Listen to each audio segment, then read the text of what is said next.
Hey, sixth graders, when you are finished with your test, you are going to be setting up your notebook for the second part of the year. So what you are going to do with your notebook, if you have a big notebook like this with sections in it, you are going to go to wherever the next section is. So in my notebook, I had, I think I stopped on like page 56, and then I'm going to skip ahead some pages. You can use these for something else if you want later on. And then I'm going to go to the next section, flip to that, and on the first page I'm going to put my new table of contents on there. Then I'm going to flip ahead one more page, and so the back of my table of contents will be blank. And then on the next page I'm going to put a 1 down there.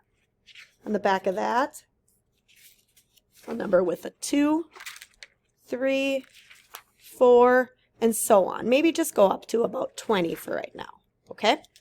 So if you are have this type of notebook, that's what you will do. If you have a regular notebook, what you will do is you'll go just to wherever your last page is, where you have writing, skip one page,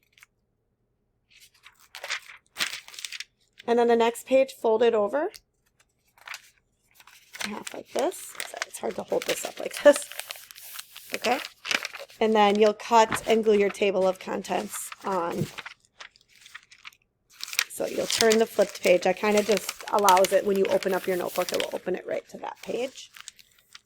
And then on the next page, you'll put your table of contents. You'll need to cut it so it fits. Then do the same thing. Flip to the back of your table of contents, leave the back of that blank.